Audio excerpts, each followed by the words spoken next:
Hey, what is up? Glad you could join us. We are back at the butchery. Today was just, the best way to say it, appetizer, finger food day. First and foremost, what do we have here, Dave? So this is, we took our, a piece of chicken and we all love blue cheese. So I was like, let's just wrap the blue cheese with chicken and then prosciutto and drop it in the fryer.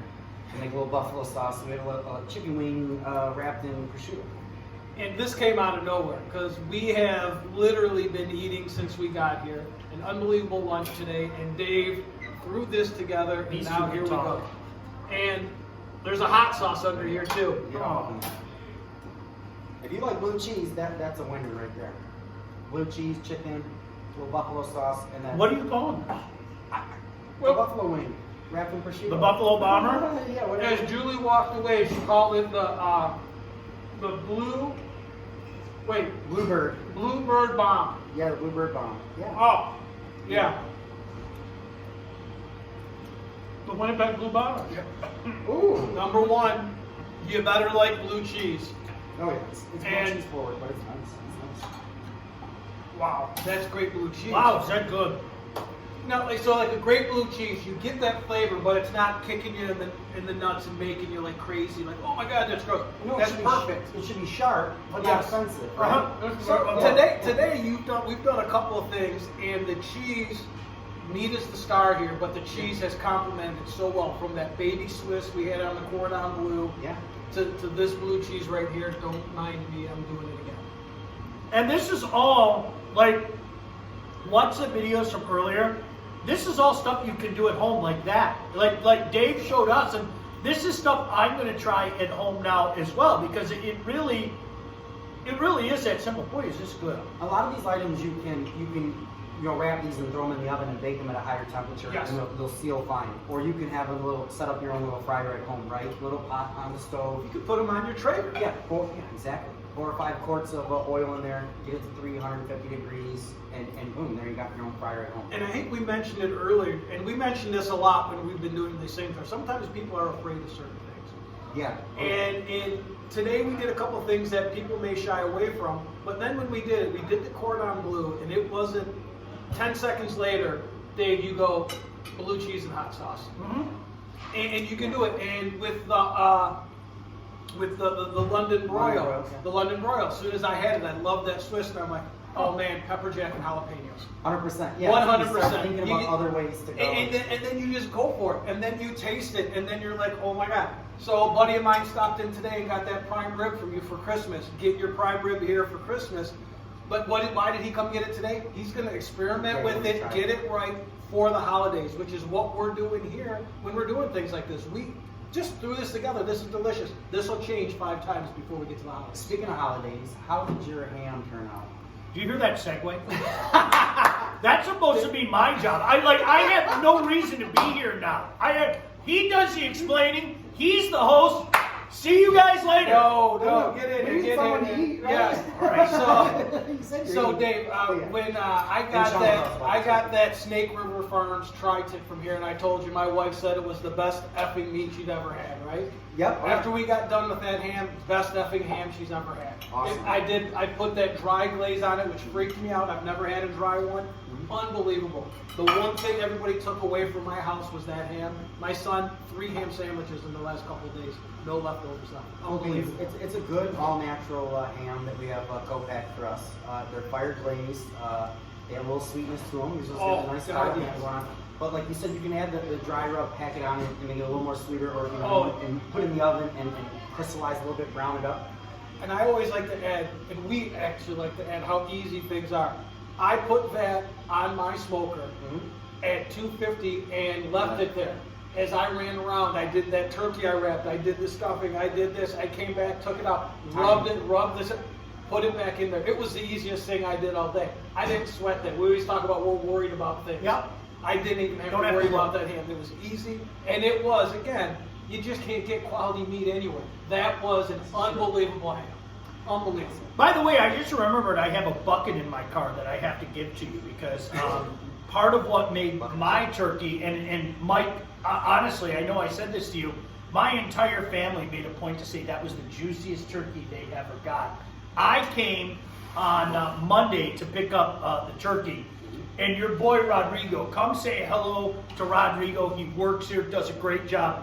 He hooked me up with a brine, and he said, this is simple, pour it in there, make sure you get every single drop of it in. I let that sit in my garage for 2 days. Once I got that out, I patted her down. I put my things on there. I stuffed it. I did inject it with Cajun butter. I did some of that Creole Cajun butter. Same thing, 350. It was on there for 2 hours and 40 minutes. I got it to about 167 degrees. Let it sit for about a half hour. I'm telling you, it was unbelievable. There is a difference in turkey. There's a difference between getting that fresh hen and that, no disrespect, I still enjoy it, but that, I guess, what's the word I can use, Dave? The classic frozen bird. Yeah, the classic frozen bird. There's a difference between getting yourself a fresh bird. You hear that over and over and over. No, there's nothing wrong with it. Every time we're here, you hear us say that there is a difference. There's a difference. There's 100% a difference when you do that. Now, we were talking while we were cooking today. Did you say you Cajunized your stuffing? Did you do something with the stuffing? I did. Yeah, I did. You know what? I was going to put some sausage in there, but I didn't. I'm going to try that next time. I'm going to take basically a couple different kinds of sausages. I don't want to put a lot of the hot sausage in there, but I'm going to use some hot sausage, and I'll figure out what other flavor that I'm going to do. I'm going to grind that in with all the stuff, but basically what I did is I drizzled it before I stuffed it in. I drizzled it, but then I saturated it once it was in the bird. What's that? With what? With the Creole butter. And let me tell you something, like Dave, That stuff's next level. it's next level. The crust that it formed on that outside of the stuffing was unbelievable. That's what I had. You And had then, to have you say and then, that. well, then it's amazing. Nobody else got to eat any of that. It's amazing. That doesn't make it It temptation. all disappeared. So Dave, we've been talking a lot back and forth over the holiday week and weekend, right? And you guys had some business coming in here. But we know it wasn't everybody. Know what the good news is? Christmas is coming up. There's another holiday coming. So if you want that ham, if you want that turkey, you know where to get it. It's here at Dave. And again, it's next level. You will be able to tell the difference. Turkeys, hams, prime ribs. We got you covered tender ones. Maybe next week we'll bust into a tender one. I know we have some people asking. Someone they're asked a little, online. Little nervous about hopping in on a tenderloin. You know, it's a financial investment. You know, tenderloin's very easy. Very easy. Very. Could be even more easy if you just had me do it. But honestly, it's very simple. We'll show everybody how to do it. We'll show everybody how to roast a real simple tenderloin. Have we talked about this before? The way that this guy effortlessly makes a steak, it bothers me. Dave, I'm not going to lie to you. I watch you do it, and when I say do it, Mike, he doesn't do anything. He leaves it. Mike and I are totally Jedi. Yeah, Jedi. Mike and I are totally sitting like this, looking at it, fretting over Touching it, making sure it's all right. Dave just lets it go, goes and does 78 other things because that's what Dave does. Comes back and goes, yeah. I mean, it's perfect every amazing, time. and you nail it. It's a timing thing. It's no different than, right?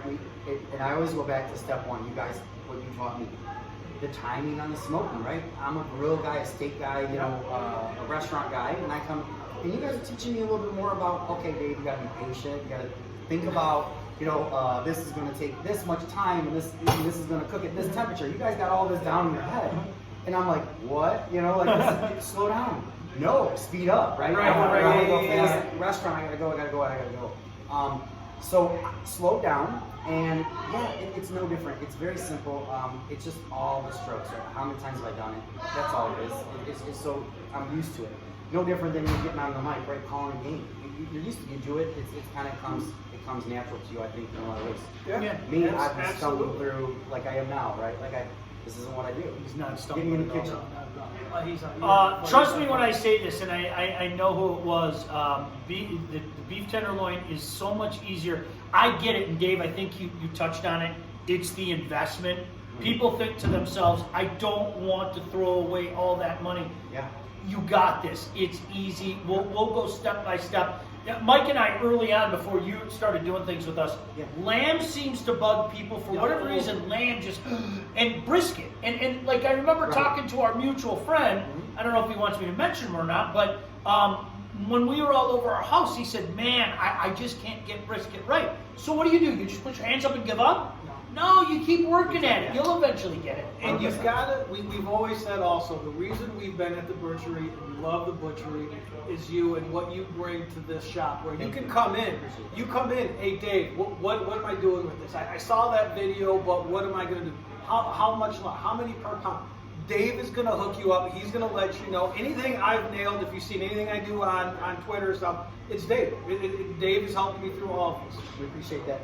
We're just trying to create conversation around food. That's all it is. The barbershop feel, we call it, right? Hanging out. We're talking food. We're eating good meat. We went out and talked to a bunch of people today. There were people that we knew, friends. Friends that we've known for a while and new friends, quite frankly. So we went out and talked to a few people today. So, anything else we have to hit?